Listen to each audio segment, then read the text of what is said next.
Assalamu alaikum. Are you guys awake? Is it okay if I come down here? Okay.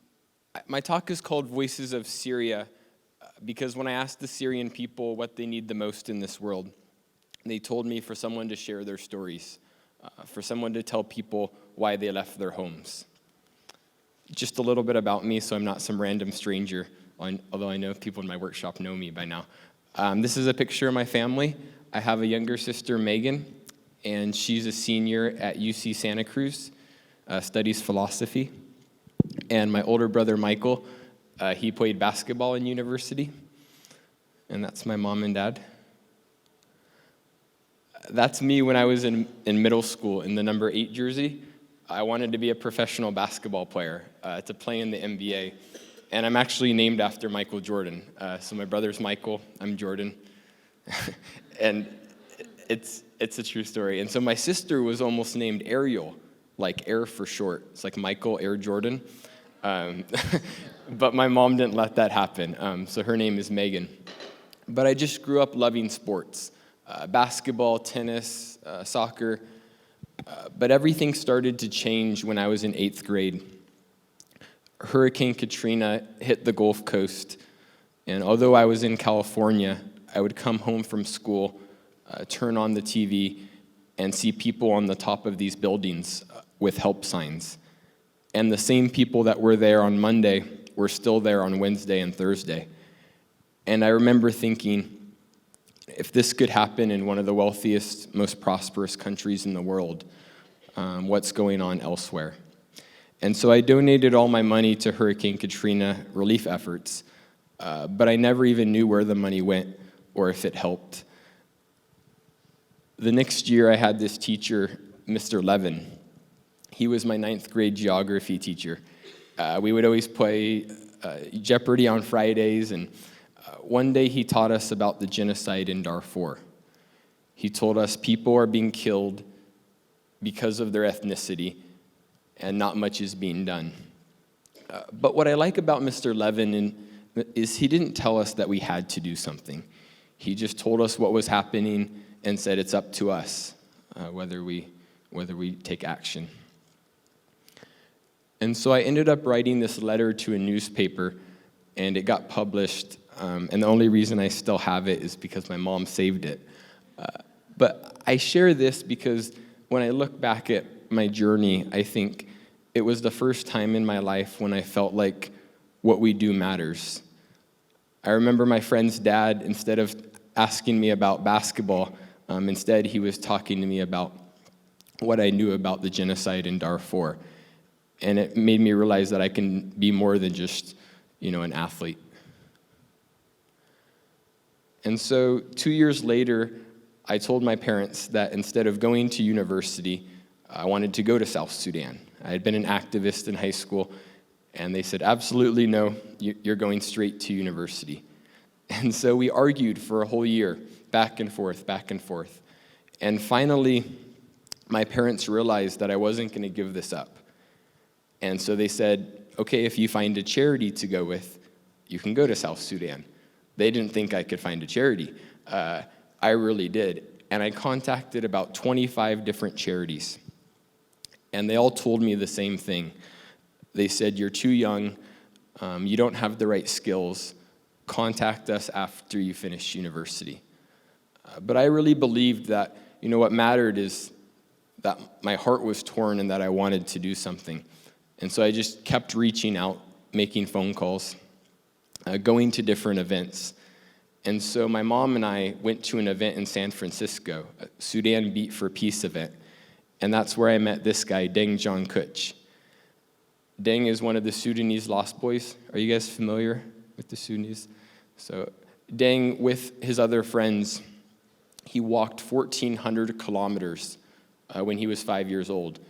And, as I got to know him better, he would tell me, kids would poop and die. They would defecate and die. And so that's what would happen. So he said it was just his will to survive that kept him going. He ended up in a refugee camp called Kakuma in northern Kenya, and then it was eventually given political asylum to the U.S. And I met him, and he said something very different. He said, you don't always need a specific skill to make a difference in this world, just a heart. That we don't always need a specific skill, we just need to care, and we can learn the skills as we go in life. And it's probably the most true piece of advice that I've ever heard to this day. After living in South Sudan, I promised my parents that I would start university, and I started studying international relations in Los Angeles. And the first Syrian I ever met was my Arabic teacher, Ustada Iman Hashim, and that's her 2 daughters and her husband. And every day after class, she would talk about Syria, but to me it was this distant conflict. This is 2011. And one day after class, I went to her office to get extra help, and she was crying. And I said, Ustada Shumalik, what's wrong? And she went on to tell me that 2 of her cousins were sniped and killed as they were helping their neighbor in Damascus. And I was the same age as one of the cousins. I was 19. And I just remember thinking, that could have been me. That it's just chance where we're born in this world. And so I knew I had to do something. But before I share about what I ended up doing, are you guys familiar with the term the Arab Spring? Familiar? You guys know the story of Mohammed Bouazizi? So a lot of people told me that that's what started the whole, Arab Spring. So this guy named Mohammed Bouazizi, he was selling fruits and vegetables in Tunisia. And not a politically minded person, but he was very poor. And the government took away his permit. And so he ended up lighting himself on fire. He self-immolated in the town square.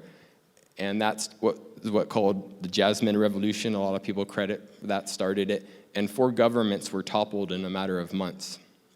And when I asked the Syrian people, why did you start protesting, they often tell me about Hamza al-Khatib. And his story is very famous. People know how he was tortured and killed.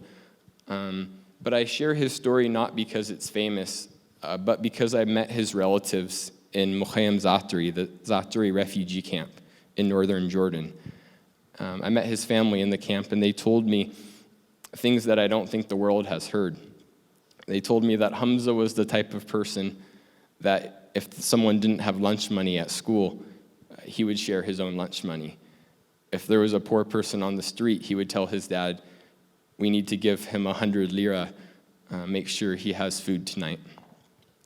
And so I share Hamza's story because I always think, I think it's obvious that his life was taken from him too early, right? We can all agree on that. But I think his life was also taken from us. Does that make any sense? We'll never know. If Hamza was alive today, he would be 19. And I often wonder, what were his hopes and dreams? What would he be doing for the world if he was still alive? And so after learning my Arabic teacher's story, I came here to Jordan, and I went to the Zatari refugee camp. First, I went to the UN headquarters, and they said I either had to be a journalist or work for the UN. And so I decided I would be a journalist. And I was actually back in the Zatari camp yesterday as a journalist, but now I feel like a journalist. But they told me I had to either be a journalist, so I decided to be a journalist. I had done Model UN at university, and we had to pretend to be journalists for a couple weeks. And so I thought, how hard could it really be? It was hard. But I needed to be official, and so my friends helped me create a website called Help for Refugees. And I went into the refugee camp as a freelance journalist. And when I got to the camp, this is what I saw. This was December of 2012, and there was 4 inches of water throughout the whole camp. And I remember meeting a grandfather. He was protesting in the camp. And a lot of the international media was writing articles about how refugees are ungrateful. And I remember talking to him, and he said, it wasn't a protest, it was a plea for help. He said, my grandson, 3-year-old Ahmed, died last night in one of these storms. and we're just trying to get the world to care. And so I would go around the camp asking the Syrian people, what do you need the most, and what do you want to tell the world? And I'll never forget what one woman told me. I don't have a picture of her, but I asked her, what do you want to tell the world?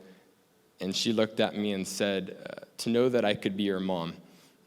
And then she turned to her two daughters, Lial and Sidra, and they were waving at me. And she said, to know that those could be your sisters. And then she turned to her son, who was about 5 years old, and said, to know that that could be your brother. It made me think about how we're all part of this same shared humanity. And one of my favorite poems that it made me think about is by John Donne, an old British poet. And he says, no man is an island entire of himself. Every person is a part of the continent. And then at the end he says, any person's death diminishes me because I am involved in mankind. So don't sin to know for whom the bell tolls, it tolls for thee. And I think we can push away the suffering in this world and say, it doesn't affect us. But I really do think we are interconnected. After 3 months as a journalist in the camp, I went back to California, but everything was different because I had Syrian friends and Syrian doctors in Idlib and Aleppo, and they would tell me about what was happening to their hospitals and their schools. And one of my Syrian doctor friends told me about how this hospital was bombed in Idlib. And he said, this is the building after it was bombed. And he told me that 2 17-year-old girls were killed in this bombing. And one of the girls' names was Amina Soliman. And he told me, Amina had the choice. She could have left Syria, but instead she stayed to try to help. She was a student nurse. She was helping the physicians. And I just remember learning her story and crying and thinking, no matter what I do, no matter what anyone ever does, we'll never be able to get Amina back. And I just remember being devastated. And so I turned to my mentor, who was the one American that stayed in Rwanda during the 1994 genocide. And I asked him, you've seen some of the worst things this world has ever seen. What do you have to say about what happened? And he reminded me that the courage and the inspiration that Amina gives us for staying and trying to help, that'll always be more powerful than those that bombed this hospital. The courage and inspiration she gives us, that'll always be stronger than those that want to inflict harm in the world, those that want to hurt our world. And so Carl told me that we have to love the beauty more than we hate the evil. We have to love the beauty more than we hate the evil. And the reason I'm here today is, and I think the reason the Compassion Summit is so important, is I think it's more important now than ever before, what we focus on, what we care about. And so I wanted to share the story of Alex, a 6-year-old boy from Scarsdale, New York. And like a lot of us, he saw the pictures that came out of Syria. He saw the 4-year-old boy in the back of the ambulance, Omran, and here's a message that he has for the world. Dear President Obama, remember the boy who was picked up by the ambulance in Syria? Can you please go get him and bring him to our home? Park in the driveway or on the streets, and we'll be waiting for you guys with flags, flowers, and balloons. We will give him a family, and he will be our brother. Catherine, my little sister, will be collecting butterflies and fireflies for him. In my school, I have a friend from Syria, Omar, and I will introduce him to Omar, and we can all play together. We can invite him to birthday parties, and he will teach us another language. Since he won't bring toys and doesn't have toys, Catherine will share her big blue stripy white bunny, and I will share my bike, and I will teach him how to ride it. I will teach him addition and subtraction. Those are the words of a 6-year-old boy. He teaches us a lot. The humanity that a young child can display, who hasn't learned to be cynical or suspicious or fearful of other people because of where they're from or how they look or how they pray. We can all learn from Alex. Alex, 6 years old.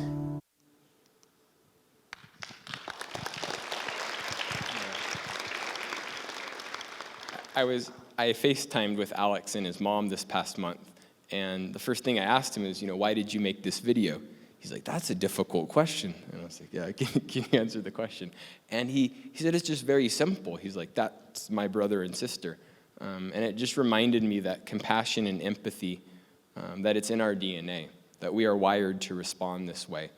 And I had friends in President Obama's White House that saw this letter before it was a video, and they told me it was on this extra wide paper with a bunch of scribbles and no full stops or commas, just one run-on sentence. And and I also, when I was talking to Alex and his mom, Alex ran off after 2 minutes. His attention span he doesn't really have an attention span, and his mom told me that he's very shy, but when it comes to making a difference and including other people, that's when he takes a stand. There's a new person in Alex's class this past month, and she's from China. And at the parent-teacher conference, the teacher told his mom that Alex pretends to know Chinese to make the new student feel welcome. And I just thought that was the funniest thing. But I think it's really about figuring out, I talk about Alex's choice because we don't always control what happens to us in this world, but we always control, how we respond.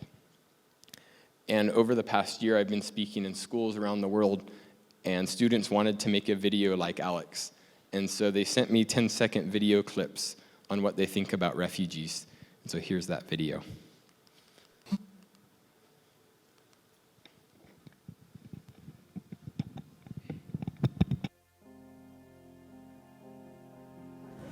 Can we ask you a question?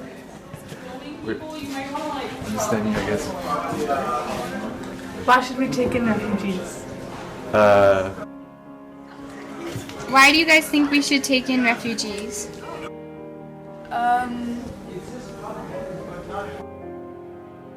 We should take in refugees because America is a country built on immigrants. These refugees are people's mothers, fathers, brothers, sisters, daughters, and sons. By helping these, you'd be helping generations to come. I think it's important to help refugees as we all have a responsibility to fight injustice and celebrate diversity and culture. Because they're human beings and compassion trumps all. We should take in refugees because they are victims of their circumstances and deserve safety just as much as we do. Because we could have been born as them, but instead we're born here, and we have a position where we can help other people who are less fortunate. We should help refugees because it's a humane thing to do. It might just be a small donation for you, but you are saving or helping someone's whole world or life. We should take in refugees because as Americans, we have a duty to share our good fortune with those who are less fortunate.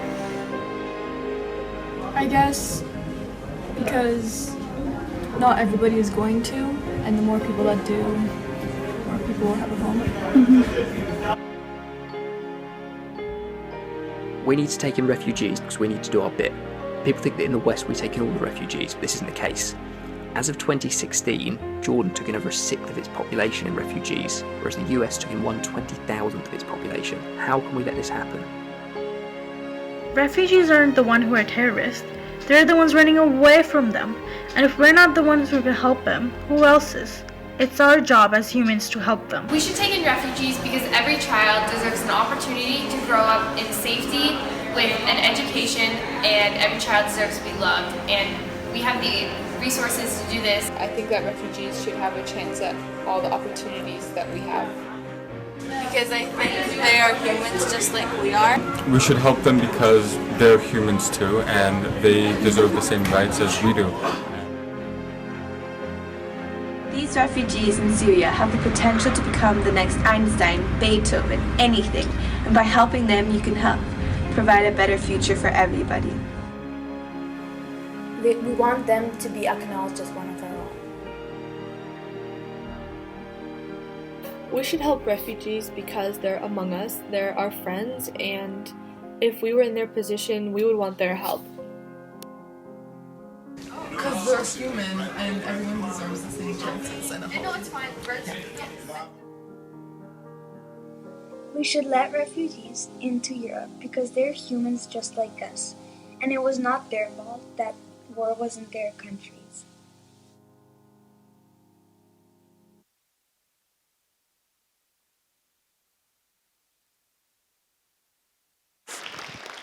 And when I just wanted to introduce you to one Syrian family really quickly.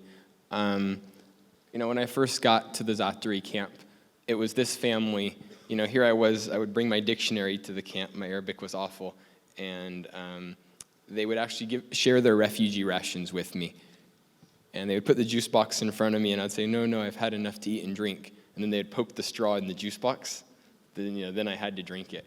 And to see the hospitality, everyone knows about this incredible Syrian hospitality, and it was still there, even in such harsh circumstances. This is Elham. She would always make me hummus and falafel. This is her daughter, Jinnah. This is Zaid. Zaid's nickname is Mishkalji, troublemaker. This is Mahmoud. Mahmoud wants to be a professional singer, and so he gets kicked out of his house, and then he goes and sings on the street. This is Sidra. She wants to be a doctor one day. And this is the Aunt Roa and the dad Anas. He loves Manchester United. And, when I asked the Syrian people what they needed most, the first thing was always, inshallah bukra, God willing, tomorrow we'll go back to Syria to be able to return home. When I first got to Zaatari, though, this was 75% women and children. I think we sometimes forget who suffers from war. And the chance of returning home isn't really feasible for a lot of these families. And so the next thing they said they needed the most was better housing. They couldn't keep living in tents. And so my friends and I ended up fundraising for 2 of these caravans. And then it was like the ripple effect. Students in New York heard about what we were doing, and they also fundraised for 2 caravans. And so after I graduated from university, we got 2 more caravans into the camp. And here's a short video. Do you guys know Jon Stewart, the former host of The Daily Show? He created this documentary here in Jordan. He's actually done a few documentaries. Rosewater was one about the Iranian Revolution, and then he did a documentary in the Zaatari camp called After Spring. And so he showed our caravan delivery in his documentary.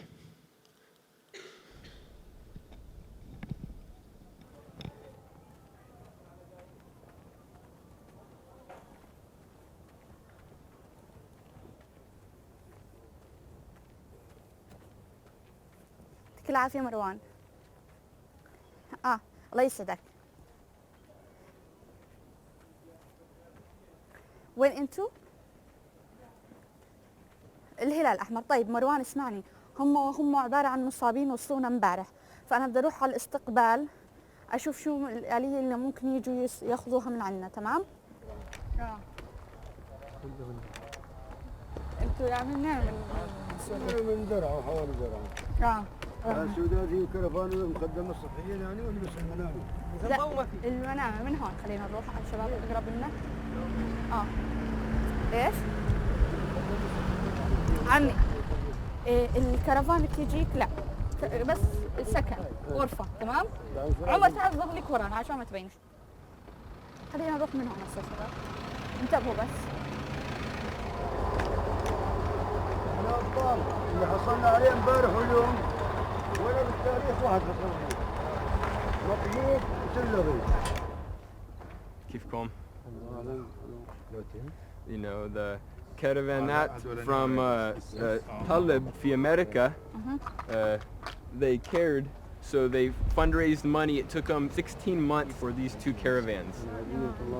هو بحكي لك انه هو طالب امريكي هو اللي تبرع بهذول الكرفانات فدير بالكم عليهم بقول لكم. Thank you for President Obama. Thank you for American people. Yeah?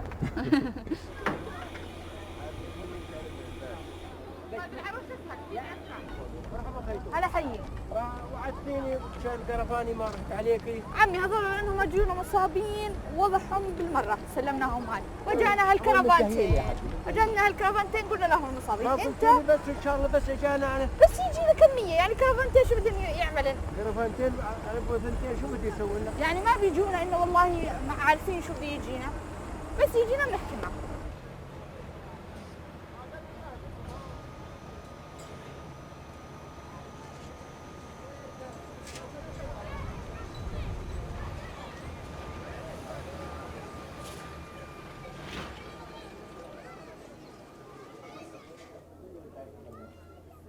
عمي يعطوك المفاتيح هسه بنطلع تسكرهن وبدك ترجع تلم اغراضك من هاي الشباب موجود.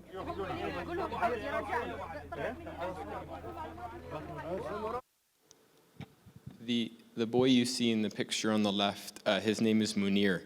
He was 14 years old when he was shot in the leg by a sniper, and so the UN prioritized getting him into one of these caravans. But someone who works in the Zatari camp told me that delivering these caravans is like putting a drop in the ocean. It's like putting a drop in a big bucket. And they questioned whether to do it, and I can see why they said that. But then one of my Jordanian friends, she showed me this picture of Munir, and she said, yeah, he might be right. It might just be a drop in the ocean, but that one drop can be someone's whole ocean. And she said, think about the impact that those students in New York, they had never even met a single Syrian student before, and the impact that they were able to have in Munir's life. And I've stayed in touch with Munir and his dad and found out how much of a difference that made. And I think all of us in this room, we want to make a difference.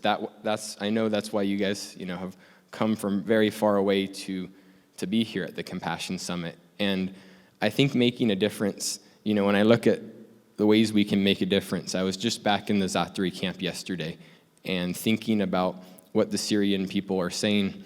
It's also about welcoming the Syrian people and moving, as my Syrian friend Sari says, moving from sympathy to empathy. And I think that's one way that we can also make a difference. And I think in order to make a difference, we have to follow our hearts, to follow our dreams. And so a year and a half ago, I was doing my master's degree at the University of Cambridge in the UK. And I had this daunting 100-page paper to write. And so I took a break and found this book called The Alchemist. How many of you guys have read The Alchemist? Quite a few. It's now my favorite book, and I actually teach this book at King's Academy in the summer here in Jordan. And one of the quotes in the book said, there's a secret to life. The secret of life is to fall down 7 times and get up 8.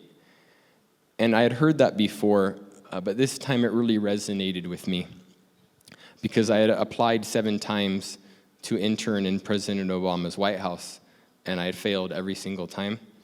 And if you don't believe me, here's a screenshot of all the times I failed. My dad told me to include that. One time I applied under a different username. That didn't work. But on the 8th try, I ended up getting in and working with Mrs. Obama for 4 months. And I share this because I think following our heart, making a difference in this world, requires persistence, just never giving up.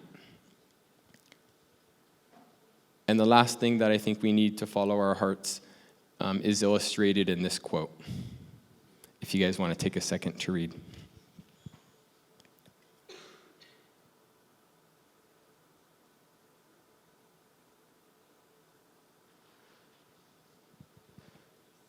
The end of the quote really means a lot to me. In each day it's up to you to yank your hand back, decide what's important. And ever since I was in 8th or 9th grade, the whole world has told me what I should care about, what my passion should be in life. But I think it's up to each and every one of us to find and follow our own passion and to not let anyone tell us that what we care about doesn't matter, because I think it really does. So thank you very much.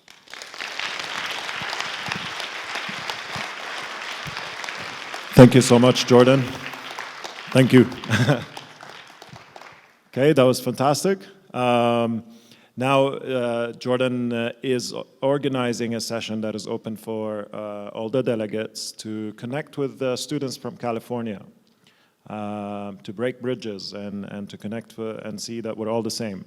So that session is during the activities. We will host it in the foyer upstairs at 6:30. Okay, so you have an hour for activities, and then if you want to join, you can join. It's a Skype session, and yeah, it's just an informal chat. Okay, with this, we will move up to the activities. Hopefully, you guys are hungry for pizza, burgers, and marshmallows, all right?